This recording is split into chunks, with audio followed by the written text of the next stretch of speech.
Thank you, Olivia, and thank you to Meta and your colleagues and for organizing this event and for the opportunity to participate. It was great to hear Pavel Podvik and also to hear the speakers last evening, particularly Jonathan Schell and Mayor Akiba, both of them conveying this deep sense of the urgency of this and opportunity of this particular moment, and reminded us of the great expectation that the international community broadly and also citizens have for taking advantage of this genuinely historic moment. The possibilities for finally locking in some significant gains in the movement toward nuclear weapons are genuinely unprecedented. And the path toward a world without nuclear weapons is already well marked. Many of the steps to be taken have been developed and agreed to in multilateral review, a process linked to the Nuclear Non-Proliferation Treaty, the NPT, and to a surprising extent, we know who has to do what to take the next concrete steps towards a world without nuclear weapons. This morning, however, we're not really talking about that, about what has to be done.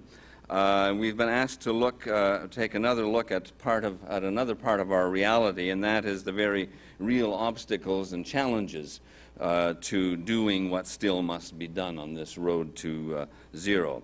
So I want to focus briefly on four important challenges that have to be met. They aren't necessarily the biggest, in the sense that for example, the complex of military, industrial, scientific, security constituencies that still endure as committed nuclear retentionists. But the issues that I want to raise briefly, I think, need serious and sustained attention. And I hope to conclude then, after that, with a few bits of advice for Canadian policy makers on this road. So the first challenge is that posed by the real and potential proliferators within the NPT. As you know, the NPT, and as we've been told already, is the core global nuclear weapons law. The 5 states that had nuclear weapons in 1968, when the treaty was first signed, are required to get rid of them, disarm, and all other states are essentially required not to acquire them. And then there's a sense in which this deal has worked very, very well. Of all the non-nuclear weapon states that signed the treaty, only North Korea explicitly violated that commitment, pursuing a weapons capability while it was part of the treaty, and then withdrawing from the treaty and actually acquiring weapons. Some, like South Africa, pursued nuclear weapons, but then they signed the treaty and moved into full compliance with it. Iran, as a treaty member, has certainly not acquired nuclear weapons, but it is pursuing technologies for a time it did it clandestinely that raise serious questions as to its intentions. So out of 183 non-nuclear signatories, only 2, North Korea and Iran, are now in formal non-compliance with at least some elements of their treaty-related obligations. The disarmament part of the treaty, Chapter 6, of course, hasn't worked nearly so well. But as we've been hearing last evening, and also from Pavel, the disarmament agenda is finally starting to get some traction. It's a slow process, we were reminded this morning, but it's a moving process. And as disarmament advocates, I think we justifiably get impatient when nuclear weapon states keep changing the subject away from disarmament and toward non-proliferation. But in the context of the priority objective of disarmament, we still need to affirm the absolute importance of getting the non-proliferation issue right. Few developments would be as durably devastating to disarmament hopes as would a pervasive and deep-seated suspicion that the nuclear non-proliferation regime is ultimately not reliable, that it is not up to the task of stopping or reversing proliferators. Disarmament requires a nuclear non-proliferation regime that earns the overwhelming confidence of the international community. In a world in which all nuclear weapons are finally banned, the system of monitoring and inspections will be the primary barrier to a nuclear breakout and a resumed arms competition. Nuclear technology and materials and knowledge will continue to be present throughout much of the world via civilian programs, and there will always be some in the extraordinary, who in extraordinary circumstances are tempted to convert that knowledge and material into weapons. So we need a detection and verification system that is continuously effective and has the confidence of the international community, and Trevor is going to talk a lot more about that. And I simply want to add that the successful resolution of the North Korean and Iran cases is essential to building the confidence that we need. There was a question last night about what the impact would be of Iran going nuclear. And quite apart from the immediate impact of a nuclear Iran on its immediate neighborhood on the Middle East and so forth, that would be devastating in itself. But we also have to remember that the continuing uncertainty, the fact that the IAEA is not able to say with certainty that all outstanding issues have been dealt with, lends succor to those who question the reliability of the non-proliferation regime. So both cases have more recently benefited from a new infusion of more sensitive diplomacy and creative proposals, but they both continue to be difficult problems, and as long as they fester, confidence in the non-proliferation regime continues to suffer, and already fierce opponents of global zero and even modest reductions in the United States are bolstering their arguments against, for example, comprehensive test ban treaty ratification on grounds that America should not be lowering its nuclear guard at a time when the non-proliferation regime is proving to be powerless to stop the spread of nuclear weapons to determined proliferators. So the impact of the political impact of this standoff is very important and has deep consequences for the disarmament effort. A second challenge that we need to face is represented by the states with nuclear weapons that are outside of the NPT. 3 de facto nuclear weapon states have always been and still are outside the NPT, as you know, India, Israel, and Pakistan. India's status as a nuclear weapon state was granted a level of formality when it was exempted from the Nuclear Suppliers Group prohibition on nuclear cooperation with states that are not under full-scope safeguards agreements. Pakistan has really won the same recognition by default. The UN Security Council Resolution 1172 of 1968 that required India and Pakistan to, in the wake of their 1998 tests, to end their nuclear weapons and ballistic missile programs was never heeded, and it was rendered irrelevant by the Nuclear Suppliers Group action, which included the members of the permanent members of the Security Council. So we now have a situation in which India and Pakistan are essentially accepted as nuclear weapon states, but without being formally bound by any of the obligations that accrue to nuclear weapon states, notably Chapter 6 of the NPT. Furthermore, while nuclear weapon states in the NPT have signed the CTBT, India and Pakistan have not. U.S. and China have signed but still have to ratify, but India and Pakistan have not signed. Israel has signed. And while the nuclear weapon states have put a moratorium on producing fissile materials for weapons purposes pending negotiation of a fissile materials treaty, India and Pakistan have not. Indeed, India is positioned to accelerate production when it imports uranium, possibly from Canada, for civilian purposes, because then its domestic supply can be more fully dedicated to military purposes. That in turn puts pressure on Pakistan, and of course then you have what we could call a nuclear arms race. Canada, of course, is actively pursuing a civilian nuclear cooperation agreement with India, and we'll see whether Foreign Affairs is able to attach any kind of non-proliferation conditions to it. It should, for example, be clear at a minimum that any further test by India would immediately end all cooperation. The preference, of course, would be that India sign the CTBT, the Test Ban Treaty. In particular, India should also be pressed to offer credible assurances that it has joined the 5 officially recognized nuclear weapon states in halting all production of fissile material for weapons purposes.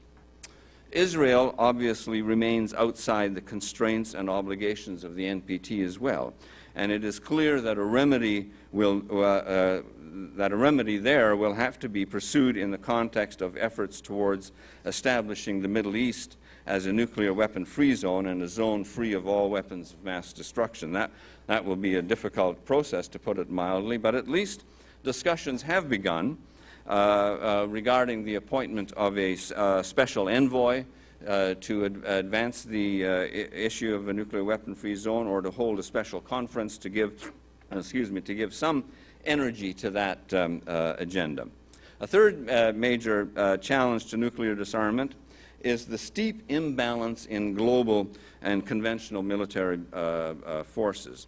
Current levels of U.S. conventional military spending, along with the posture of NATO, will clearly not incline Russia toward zero nuclear weapons. This is quite apart from the inertia that attends both the United States and Russia that Pavel was talking about. Look at some of the statistics. In 2007 figures for military spending, the U.S. spent in its basic defense budget, without the appropriations for its current wars, $552 billion, or 43% of the world total.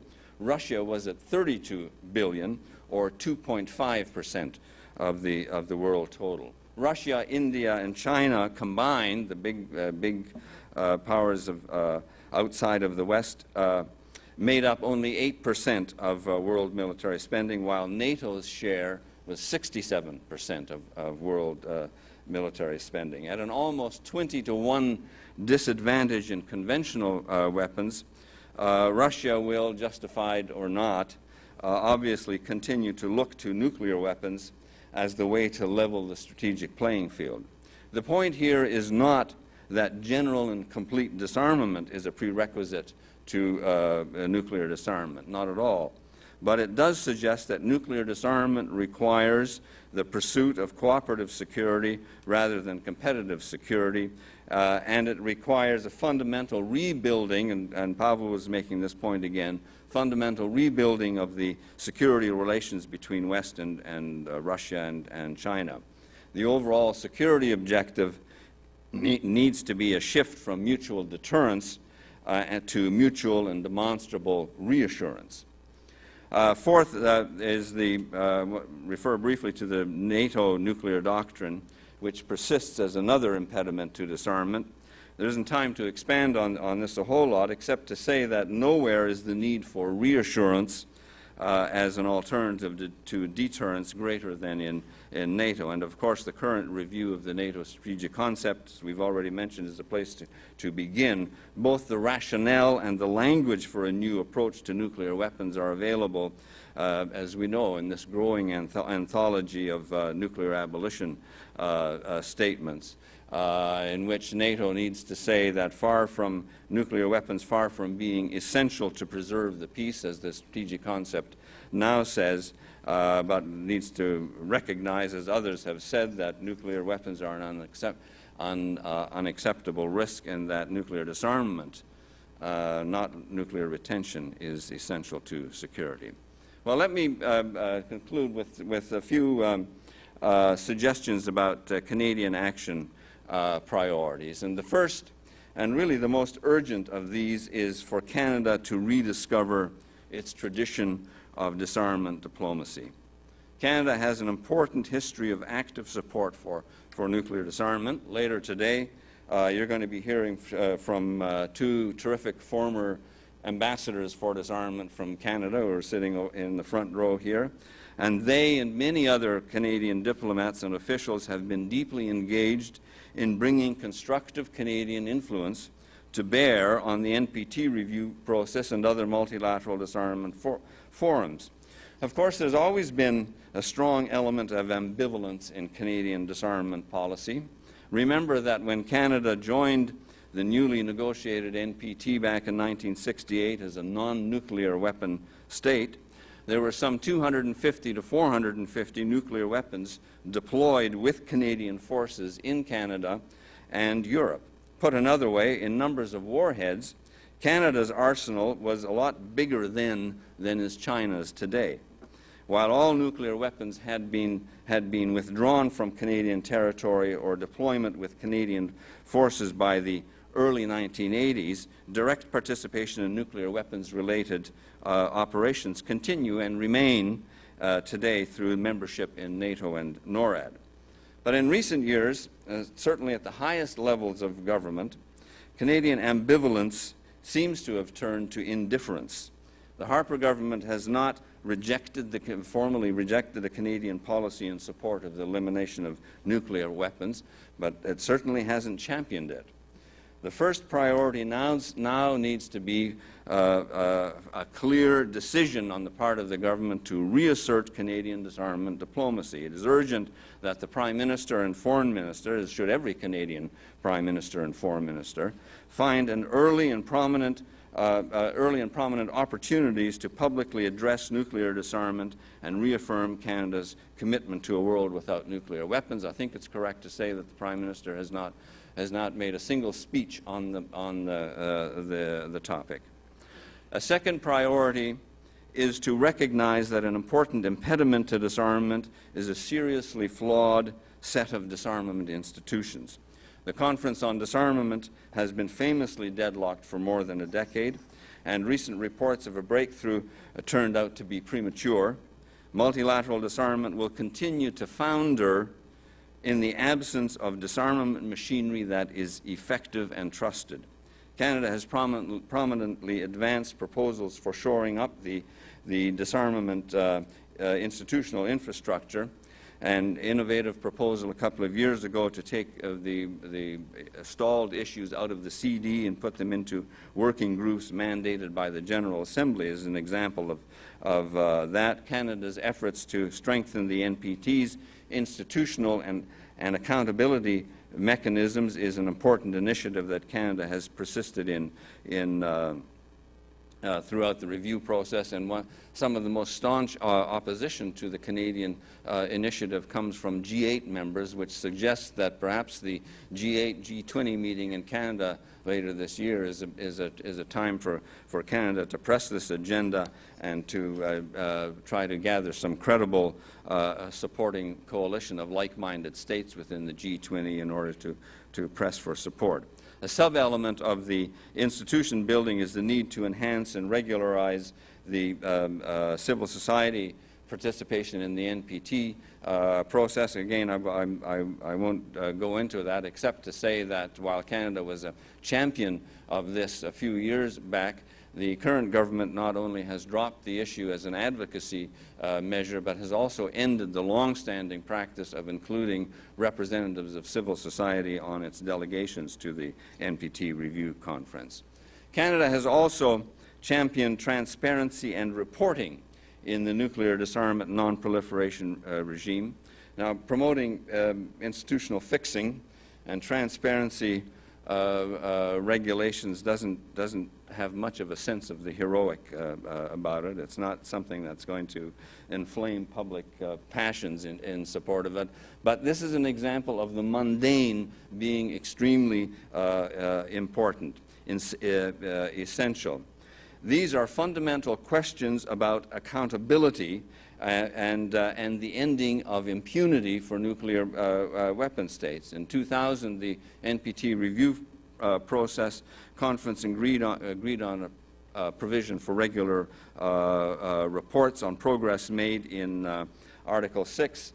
The nuclear weapon states have actively resisted it. I mean, this is quite apart from the bilateral transparency arrangement between the U.S. and Russia, but they have actively resisted any sense of multilateral accountability and responsibility to their other members of the